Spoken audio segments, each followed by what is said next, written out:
오늘 에스겔서 34장 말씀입니다. 이스라엘 지도자들을 양을 인도하는 목자로 그렇게 비유하고 있습니다. 2절의 말씀 보면 하나님께서 에스겔을 통하여서 목자들을 향하여서 말씀하라라고 그렇게 말씀을 주십니다. 자기 이익만 돌보는 목자들에게 재앙이 있을 것이다 라고 그렇게 말씀을 주십니다. 목자가 사명을 잃어버린 거예요. 그리고 양을 먹이지 않고 자기만 먹는 그런 목자들을 책망하는 말씀을 주십니다. 원래 목자가 하는 일은 무엇입니까? 양을 돌보고 먹이는 일을 하는 것입니다. 그런데 연약한 양을 돌보지 않고 병든 양을 내버려 두고 그렇게 하는 것입니다. 돌봐야 하는 양을 잡아먹으면서 3절에 보니까 양은 먹이지 않습니다. 또 4절에 거칠고 잔인하게 다스린다라고 말합니다. 양들은 보호받고 인도받아야 되는데 목자들이 돌보지 않으니까 양들이 약탈당하고 또 흩어지고 들짐승의 먹이가 된다라고 그렇게 말씀합니다.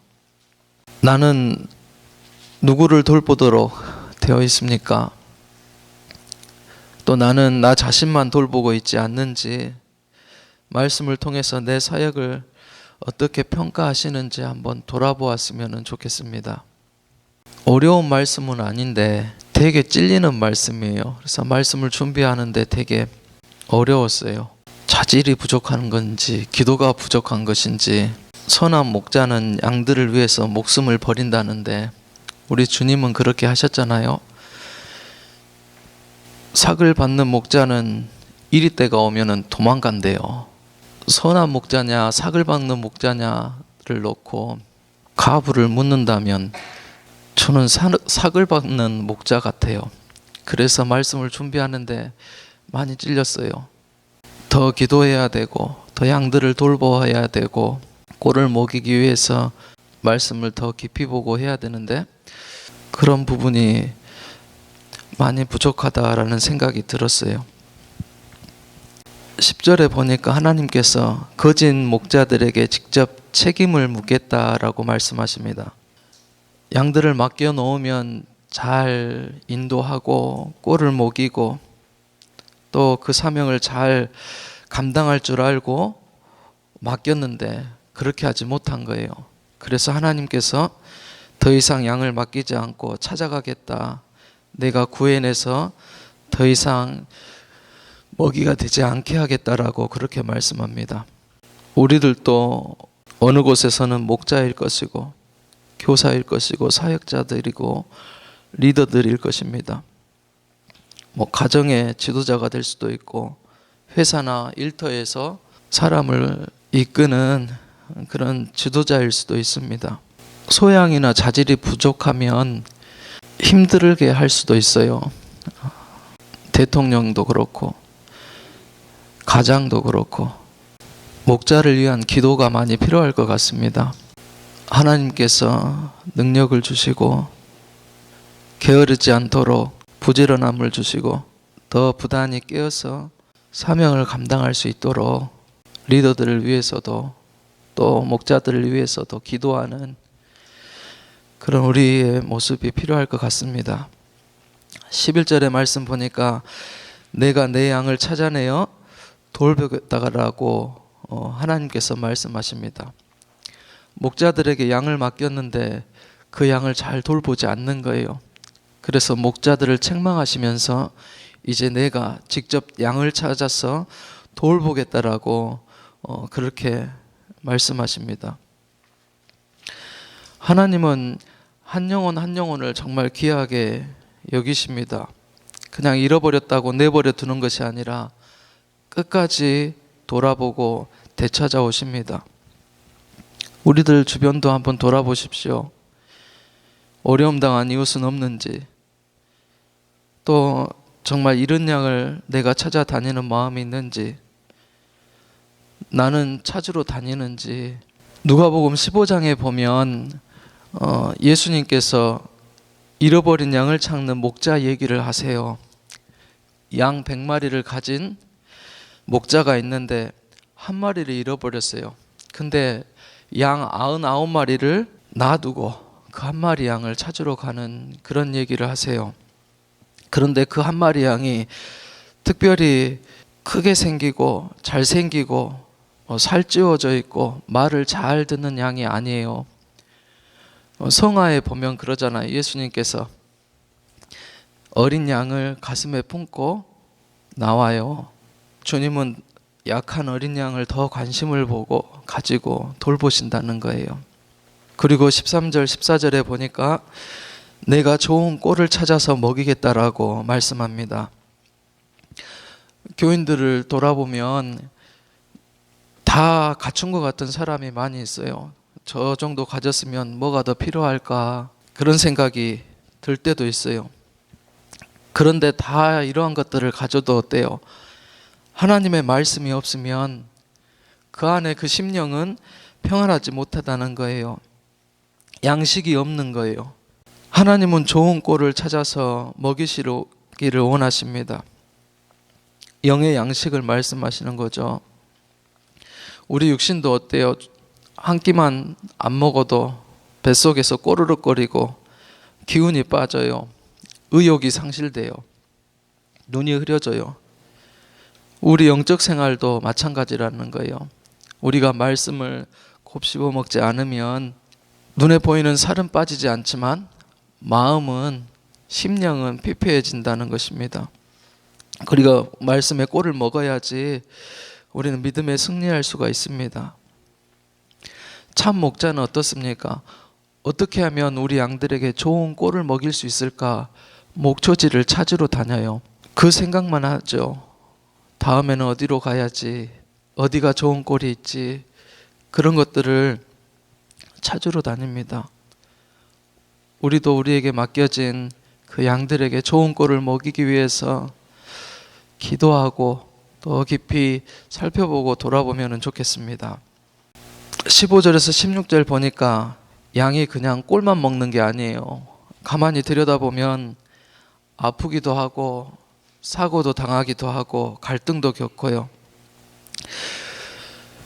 그런데 이러한 상황에서 목자가 할 일은 그 양들을 잘 살펴서 회복시키고 살펴내는 것이 목자의 일이라고 말씀하세요. 그래서 우리 하나님은 그래요. 우리가 하나님 앞에 구할 때 꼭 필요한 것들을 공급해 주세요.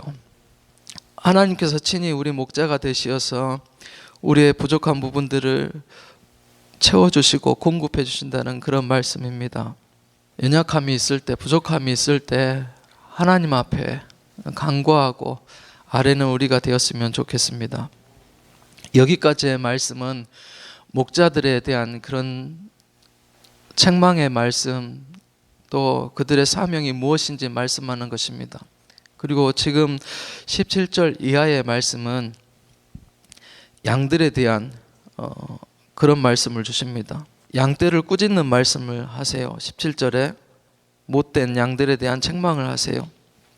그러면서 양과 양 사이에서 또 순양과 순염소 사이에서 내가 그들을 가려내어 심판하겠다라고 그렇게 말씀합니다. 염소는 혼자서도 잘 살아요. 그래서 들에다가 이렇게 매놓기도 하잖아요. 독립심이 강해요. 그래서 특별히 목자가 필요가 없어요. 그런데 양은 약해요. 다른 어떤 동물들이 공격해 오면은 당해낼 재간이 없어요. 그래서 어때요? 생존을 위해서 죽으나 사나 목자를 따라가야지만 살 수가 있는 거예요. 목자 없이는 못 사는 게 양이에요. 그런데 목자가 없으니까 양이 흩어지고 양들도 어쩌는 거예요. 이제 자신들만 생각해요. 18절에 보니까는 좋은 꼴을 먹이는 일 작은 일로 여기고 그 풀을 밟아서 더럽힌다라고 말하죠. 또 맑은 물을 먹이는 것을 작은 일로 여기고 그 물을 흐린다라고 그렇게 말합니다. 하나님께서 주시는 것들을 자기가 독차지하려는 그런 모습이에요. 불을 짓밟고 물을 더럽히면서 서로 돕고 보살피고 도와야 되는데, 배려해야 되는데 그렇지 못하고 약한 자들을 무시하고 함부로 하는 그런 모습을 보아요. 남은 자들 속에서도 그런 모습이 있다는 거예요. 그래서 하나님께서 그 양들을 말씀을 통해서 책망하시는 것입니다. 이렇게 자기 안에 순염소가 있는 사람이 있어요. 여러분, 양들 안에다도 염소 한 마리씩 넣는 거 아시죠? 염소는 양들을 들이받아요.